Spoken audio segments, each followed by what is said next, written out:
Hello दोस्तों, कैसे हो? मेरा नाम अखिल है और आज डीएसएसबी बोर्ड ने कुछ बम्पर भर्तियां निकाली हैं, उनको लेकर मैं आपके सामने शेयर करने वाला हूं।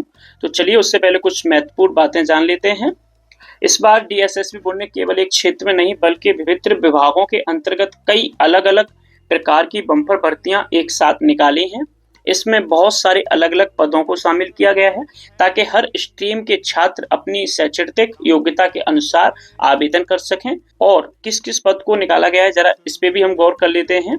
अगर हम बात करें टीचिंग क्षेत्र में तो TGT computer science, special educator primary और डोमेस्टिक साइंस टीचर जैसे बड़े पद भी शामिल किए गए हैं। और तकनीकी व आईटी क्षेत्र की बात करें तो सीनियर आईटी असिस्टेंट और junior IT data entry operator जैसे पद भी शामिल किए गए हैं।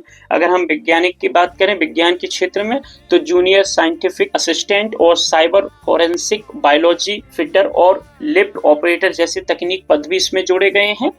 और अर्थात योग्यता चाहे आपकी 12वीं हो, ग्रेजुएशन हो या कंप्यूटर डिग्री हो, किसी भी प्रकार की हो, आपके लिए कुछ ना कुछ इसमें पद है, याद रखना। इसलिए वीडियो स्किप ना करें, पूरी वीडियो देखें। उससे पहले मैं आपको एक और चीज बताना चाहता हूँ। यह नौकरी डीएसएस द्वारा आयोजित है, यह परमानेंटली एक सरकारी नौकरी है, याद रखना। यह कोई संविदा या प्राइवेट सिस्टम जैसा नहीं है, ठीक है। नंबर 1, आवेदन के लिए आवश्यक दस्तावेज। फॉर्म भरते समय और बाद में डॉक्यूमेंट वेरिफिकेशन के दौरान आपके पास निम्नलिखित प्रमाण पत्रों का होना अनिवार्य है, याद रखना। मैं पहले से बता देता हूँ। आधार कार्ड होना चाहिए, पासपोर्ट साइज फोटो होनी चाहिए और स्कैन हस्ताक्षर होने चाहिए। मतलब होता है कि सफेद कागज पे काले या नीले पेन से किए हुए होते हैं, ठीक है, उन्हें अपलोड करना पड़ता है। अब बात करते हैं एजुकेशन सर्टिफिकेट की, तो 10वीं पास की आपके पास मार्कशीट रखना, 12वीं की मार्कशीट रखना अपने पास। और डिग्री डिप्लोमा की बात करें तो BSc, BCA, BTech, BA, graduation, BEl, Ed, BEd जैसी कोई भी डिग्री करी हो ना आपने, तो उसका सर्टिफिकेट आपको साथ रखना, मार्कशीट। और सीटेट पास सर्टिफिकेट, यदि आपने टीजीटी या computer science special education primary या टीजीटी स्पेशल एजुकेशन टीचर के लिए फॉर्म भर रहे हैं ना, तो आपके पास सीबीएसई द्वारा जारी सीटेट क्वालिफाइड सर्टिफिकेट अनिवार्य है, होना ही चाहिए। आगे बढ़ते हैं। अब बात करते हैं श्रेणी और आरक्षण प्रमाण पत्र की। ध्यान से सुना। जाति प्रमाण पत्र, एससी, एसटी, ओबीसी सर्टिफिकेट, यदि आप आरक्षण का लाभ लेना चाहते हैं तो होना चाहिए। विशेष ध्यान दें, ओबीसी सर्टिफिकेट केवल दिल्ली सरकार के जीएनसीटी द्वारा जारी ही मान्य होगा। अन्य राज्य का ओबीसी उम्मीदवार जनरल कैटेगरी में काउंट किए जाएंगे, ये ध्यान रखना। एससी, एसटी ऑल इंडिया मान्य है। ईडब्ल्यूएस प्रमाण पत्र वालों की बात करें तो आर्थिक रूप से जो कमजोर हैं या वर्ग उम्मीदवारों के लिए वित्तीय वर्ष 2026 का वैध प्रमाण पत्र चल सकता है। दिव्यांग प्रमाण पत्र में बात करें तो पीडब्ल्यूबीडी कैटेगरी के लोगों के लिए, दिव्यांग उम्मीदवारों के लिए प्राधिकारी द्वारा जारी प्रमाण पत्र चल जाएगा। नंबर 2 में महत्वपूर्ण तिथियां, मतलब आवेदन का सुनिए। आवेदन कब से होगा? 16 जून 2026 दोपहर 12 बजे से शुरू हो जाएगा, ठीक है, हो गया है। ऑनलाइन आवेदन की अगर अंतिम तिथि की बात करें तो 15 जुलाई रहने वाली है। और परीक्षा की तिथि की बात करें कि कब होगा, तो वो डीएसएसबी बोर्ड द्वारा आधिकारिक वेबसाइट पर बाद में सूचित किए जाएंगे, याद रखना।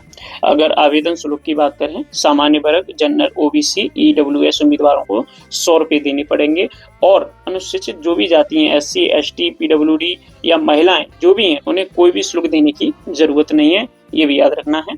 नंबर 4, परीक्षा संरचना एवं सिलेबस की ध्यान दें। देखो, आपके एमसीक्यू 200 आएंगे और 201 क्वेश्चन 1 नंबर का होगा, यानी कि 200 नंबर का आपका पेपर होने वाला है। टाइम आपको 2 घंटे का मिलेगा, ये याद रखना है, ठीक है।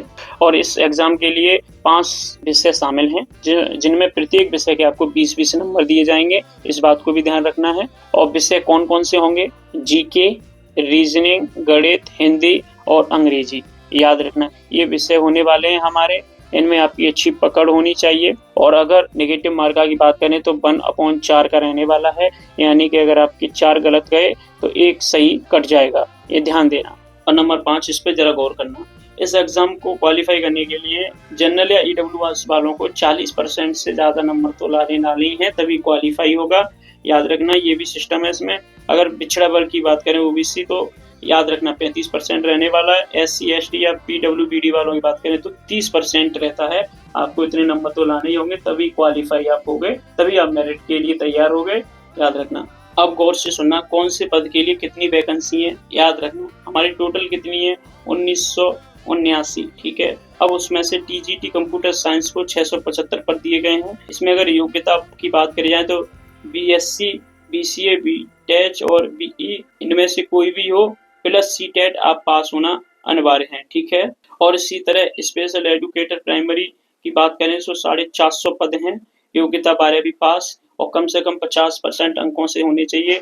DEL ED होनी चाहिए आपकी, प्लस CTET पास होना भी अनिवार्य है। इसी तरह TGT स्पेशल एजुकेशन टीचर की बात करें तो 163 पद दिए गए हैं। योग्यता की बात करें तो BEd प्लस CTET अनिवार्य है, इतना होना चाहिए। और अगर इसी तरह डोमेस्टिक साइंस टीचर की बात करें तो 129 पद मिले हैं। और योग्यता की बात करें तो गृह विज्ञान में ग्रेजुएशन हो प्लस BEd की डिग्री होनी चाहिए आपके पास।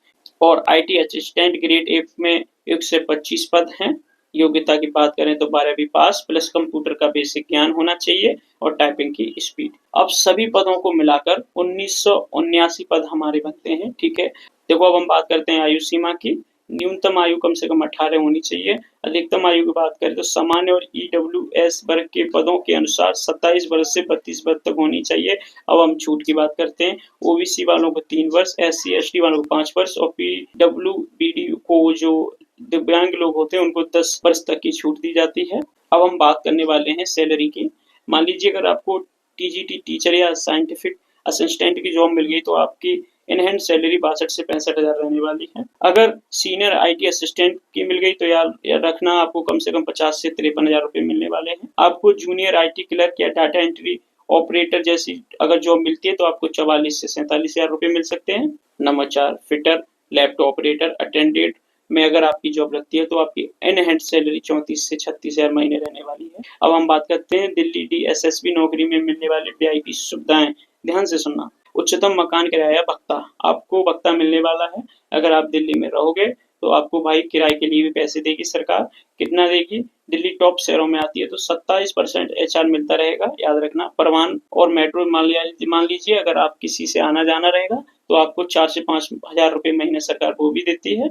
और मुफ्त इलाज का फैसिलिटी भी है। अगर आप बीमार पड़ते हो तो सरकारी या प्राइवेट में फ्री इलाज होगा आपका। और बाल शिक्षा भत्ता की बात करें तो उसमें 2 बच्चे आपके पढ़ाई बिल्कुल फ्री होगी, आपके दोनों बच्चों की पढ़ाई बिल्कुल फ्री होगी।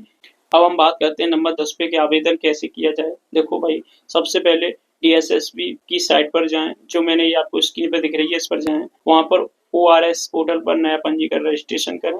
अपनी योग्यता के अनुसार सही पद चुने और जरूरी दस्तावेज अपलोड करें, ये भी ध्यान रखना है। और नंबर 4 पर फीस भुगतान करके फाइल सबमिट करें और प्रिंट सुरक्षा अपने पास रखें। तो दोस्तों ये थी आज की हमारी नॉलेज